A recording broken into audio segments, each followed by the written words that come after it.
My fiancé bragged, "I can replace you in 24 hours." During an argument, I said, "Prove it." Then I moved out that night and started dating her untouchable model friend who'd been secretly in love with me. Her 24 hours turned into 24 months of desperate dating app failures. I, 29 male, was washing dishes last Wednesday when my fiancée Kelsey, 27, decided to drop the most arrogant statement I'd ever heard in our 3-year relationship. We were arguing about her spending $1,200 on a designer bag when we were supposed to be saving for the wedding. Normal couple stuff, right? Wrong. She slammed her fresh manicure on the counter and said, "You know what, Ethan? I could replace you in 24 hours. Literally. There are guys lined up waiting for me to be single. You should be grateful I even chose you." I stopped washing, turned off the water, dried my hands slowly. "Prove it," I said. She laughed. That specific mean girl laugh she did when she thought she'd won. "What? You said 24 hours. Prove it. We're done. Clock starts now." I checked my phone. 7:23 p.m. Wednesday. Her face went through about 6 different expressions. Confusion, amusement, anger, then this smug confidence that made my decision even easier. "You're bluffing," she said. "You wouldn't leave me. You can't even match your socks without me." I walked to our bedroom and started packing. She followed, listing all the reasons I'd fail without her. "You don't even know the Netflix password. Your mom likes me more than you. Good luck finding someone who looks like me. I'm the one who got you that promotion. You're literally nothing without me." That last one made me pause. Not because it hurt, but because I realized she actually believed it. I finished packing in under an hour. 3 years, and everything I cared about fit in 2 suitcases and a backpack. While Kelsey ranted, I texted my buddy Jerome asking if I could crash at his place. But here's where it gets interesting. As I was leaving, my phone buzzed. It was Adrienne, Kelsey's best friend. The one Kelsey always called her untouchable model friend because she was too pretty for regular guys and only dates millionaires and athletes. "Adrienne, heard you're single now. Kelsey's already posting about it. You okay?" "Yeah, heading to Jerome's. She gave me 24 hours to be replaced, so..." "Adrienne, come to mine instead. We need to talk." Now, Adrienne and I had always been cool. She was actually the one who introduced us 3 years ago at her birthday party. But Kelsey had made it very clear that Adrienne was off limits to even be friends with. Red flag I ignored, obviously. I showed up at Adrienne's apartment at 9 p.m. She opened the door in sweats and a messy bun, looking nothing like the Instagram model Kelsey always showed off. "Before you say anything," she started, "I need to tell you something I should have said 2 years ago." She pulled out her phone and showed me a text thread with Kelsey from 2022. My stomach dropped. "Kelsey, Ethan's getting too comfortable, thinking about monkey branching to that lawyer guy from my Pilates class." "Adrienne, that's messed up. Ethan's a good guy." "Kelsey, good doesn't pay for Mykonos trips, babes, but he's stable enough until I find better. Plus his credit score is perfect. Already added myself to his Amex as authorized user, lol." There were dozens more. Plans to upgrade me, jokes about my salary, screenshots of her Hinge profile that she'd kept active but hidden, messages about some dude named Tanner she was keeping warm as backup. "Why didn't you tell me?" I asked. Adrienne looked genuinely pained. "I tried. Remember that dinner where I kept saying you deserved someone who appreciated you?" Kelsey threatened to tell everyone I used to escort in college if I said anything explicit. It's not true. But she had fake evidence she'd created. Then she said something that changed everything. "I've been in love with you since that birthday party. But I introduced you to her instead because I thought she'd be better for you." God, I'm an idiot. Update 1, boys.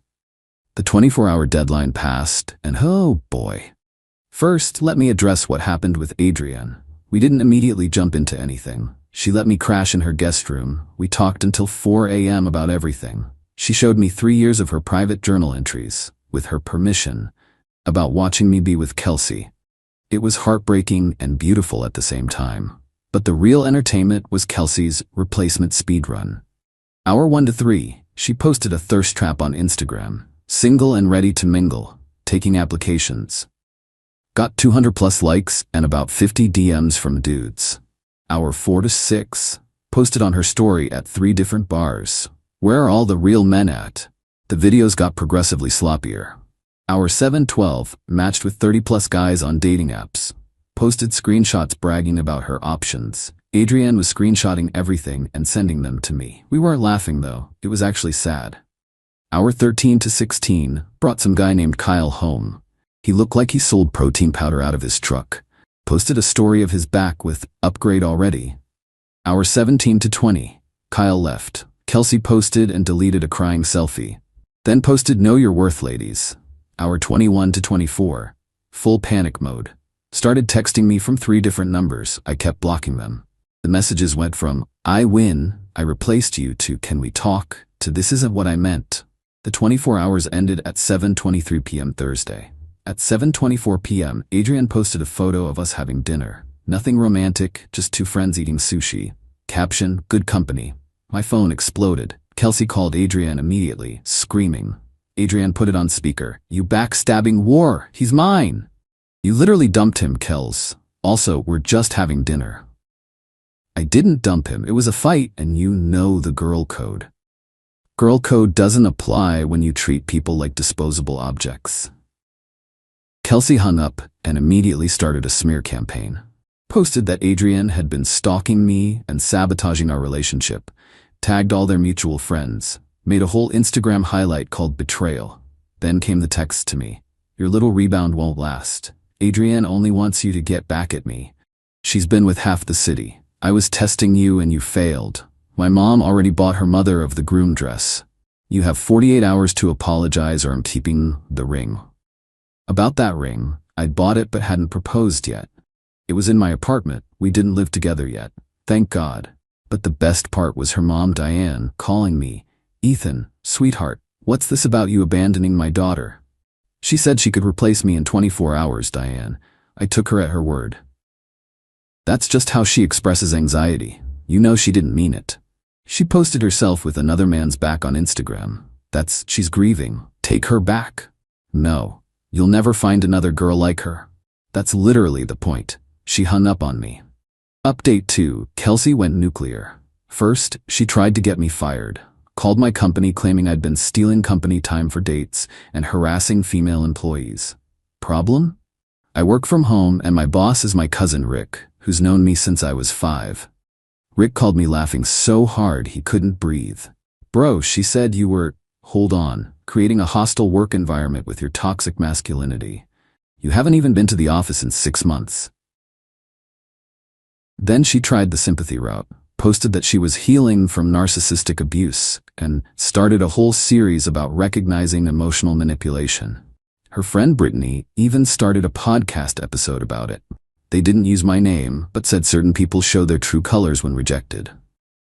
Meanwhile, Adrienne and I were actually falling for each other. Not the rebound nonsense Kelsey claimed. Real, actual feelings. We'd go on walks, she'd teach me about her photography work, I'd cook for her. Turns out I'm pretty good when someone's not criticizing every move, but we kept it completely platonic for those 2 weeks. Just friends. Until the night Kelsey showed up at Adrienne's building. It was 11 p.m. Security called up saying there was a distressed woman claiming her stolen property was in Adrienne's apartment. We looked at the camera. Kelsey, mascara running, holding a box. Adrienne told security not to let her up, but Kelsey started screaming in the lobby about how we were holding her grandmother's ashes hostage. Her grandmother is very much alive in Florida. Security asked her to leave. She refused. They called the cops. While waiting for police, she went on Instagram Live in the lobby. "I'm here trying to get my belongings from my best friend who stole my fiancé and they're calling the cops on me." About 200 people were watching, including her and her mom, who kept commenting, "Stay strong, baby." The cops arrived, asked her what belongings were being kept from her. She said, her emotional support, hair straightener, a hoodie that was basically hers, 3 years of memories, her future. The officer looked exhausted. "Ma'am, do you have any actual property in that apartment?" "My fiancé, is he being held against his will?" "He's being manipulated." They made her leave. She tried to refuse. They warned her about trespassing. She called them fascists. They escorted her out. The Instagram Live was still going. Everyone saw her get put in the back of the cop car. Not arrested, just removed from property. She was crying about injustice and homewreckers. The best comment was from someone named Tyler. "Didn't you say you could replace him in 24 hours? It's been 2 weeks, sis." She blocked him on live. While in the cop car. Update 3. So Kelsey found out about the ring. My ex-roommate Brad, we'd lived together before I got my own place, ran into her at a coffee shop. She did her whole victim performance, and Brad, sweet idiot that he is, mentioned I'd been planning to propose before the breakup. She lost her mind. Started telling everyone I'd stolen her engagement and owed her a wedding. Posted a GoFundMe. Wait, no. She posted on her story, asking for donations to heal from stolen dreams. Her Venmo and Cash App handles. People actually sent money, like $300. Her friend group started planning a revenge wedding where she'd marry herself to reclaim her power. I'm not joking. There were invitations, a registry, everything. But then karma came in like a wrecking ball. Remember Kyle? The protein powder guy from her 24-hour replacement attempt? Turns out he was married. His wife Jessica found the Instagram posts. Jessica was creative. She didn't just confront Kelsey. She signed her up for every MLM presentation in a 50-mile radius. Kelsey's phone and email got flooded with opportunities for essential oils, leggings, supplements, and financial freedom. But Jessica wasn't done. She found out where Kelsey worked, marketing firm, and sent them the screenshots of Kelsey's posts during work hours. All the thirst traps time-stamped at 2 p.m. on workdays, the live videos from the lobby incident, the seeking donations posts. Kelsey got put on a performance improvement plan. Meanwhile, Adrienne and I made it official. We didn't announce it or anything, just quietly became a couple. But Kelsey's other model friend, Simone, saw us at a farmer's market holding hands and immediately reported back. Kelsey's response was to create a 42-slide PowerPoint about why Adrienne was a toxic friend and send it to their entire friend group. It included screenshots from 2019, 5 years ago, where Adrienne said Kelsey's haircut wasn't flattering. A chart of every time Adrienne betrayed her, included things like, "Didn't heart my Instagram post fast enough." A timeline suggesting Adrienne had been planning to steal me since day one. Badly photoshopped evidence of Adrienne with random men. A slide titled, "Why I'm Actually the Victim Here," with 15 bullet points. Most people laughed, but her mom Diane shared it on Facebook with "The Truth About Fake Friends." The PowerPoint backfired when someone noticed she'd admitted to lying about several things, including claiming she made more money than she did, saying I was bad in bed to make her side pieces feel special, lying about having a trust fund, creating a fake recommendation letter for her job. Her company saw the PowerPoint. The performance improvement plan became a termination notice. Update 4. 6 months later. I need y'all to understand the level of delusion we're dealing with. Kelsey started a YouTube channel called Thriving After Betrayal, where she gave relationship advice. The first video was how to spot a future cheater, where she described herself. Like, literally described her own behaviors but attributed them to me. The comments were brutal. "Girl, you said you could replace him in 24 hours. This is the same woman from that lobby video? Sis is giving emotional damage. The projection is IMAX level." She deleted comments for 3 days straight, then turned them off. Her self-marriage happened. 12 people showed up, including her mom, her sister, and a bunch of people who just wanted to witness the train wreck. She wore a $3,000 dress she couldn't afford, made vows to herself about never settling for less than she deserves, had a first dance, alone, to Thank You Next. The DJ, her cousin, posted the whole thing on TikTok. It went viral for all the wrong reasons. Someone added the Curb Your Enthusiasm theme. Another person duetted it with footage of the Titanic sinking. The internet is ruthless. But here's the thing. She still couldn't replace me. Every guy she dated lasted max 2 weeks. Her Instagram became a graveyard of deleted couple photos. She'd post them with captions like, "Finally found my king," then delete them days later. There was Marcus the crypto bro who turned out to be 50 Galli in debt, Alejandro who she caught DMing her sister, Keith who brought his mom on their 3rd date, some dude named Phoenix who only spoke in motivational quotes, a 22-year-old TikToker who called her auntie during sex. Meanwhile, Adrian and I moved in together, got a cat named Dumpling, started a little herb garden on the balcony. Normal, boring, beautiful couple stuff. Kelsey found out about us living together through LinkedIn of all places. Adrian updated her address for some professional thing. The meltdown was spectacular. She emailed my mother. A 6-page email about how I was ruining my future and making a mistake, and how she was willing to forgive me if I came back. My mom forwarded it to me with just, "This girl needs therapy. Also, bring Adrian to Sunday dinner. Love you. Final update." Exactly 24 months after Kelsey said she could replace me, in 24 hours, she texted me from her 17th new number. "I know you'll read this. I'm getting married next month, to a surgeon, who drives a Tesla, and has a house in the hills. I won. Just thought you should know." I didn't respond, but I was curious. Did some digging. The surgeon? A first-year medical student named Dennis. The Tesla? A 2015 Model S with 100K miles. The house in the hills? His parents' pool house. But honestly, good for her if she's happy. What she doesn't know is that Adrian and I got engaged 2 weeks ago. Real engaged, with a ring and everything. A simple proposal at the farmer's market where we had our first real date.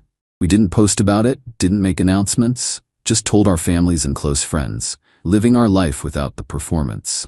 Her mom Diane found out through the grapevine and called me yesterday.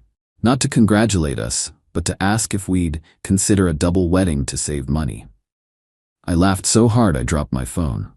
"Diane, your daughter said she could replace me in 24 hours. It's been 24 months. People make mistakes, Ethan. This isn't a mistake, this is consequences." She hung up, but not before muttering something about, "Some people can't forgive." The wedding planning continues for Kelsey and Dennis. She made a wedding website. The Our Story section is creative. Apparently they met when the stars aligned after toxic relationships. She refers to her past as learning experiences with narcissists. Dennis seems nice enough. Adrian actually knows him from some photography work she did for his school. Says he's sweet but naive.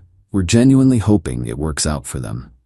But last week, the universe delivered one final dose of poetic justice. Remember the ring I'd bought for Kelsey? The one she demanded in her texts? I'd returned it months ago, taken the loss, moved on, used some of that money to buy Adrian's ring. Smaller, simpler, but actually meaningful. Well, Kelsey's sister Emma reached out to Adrian.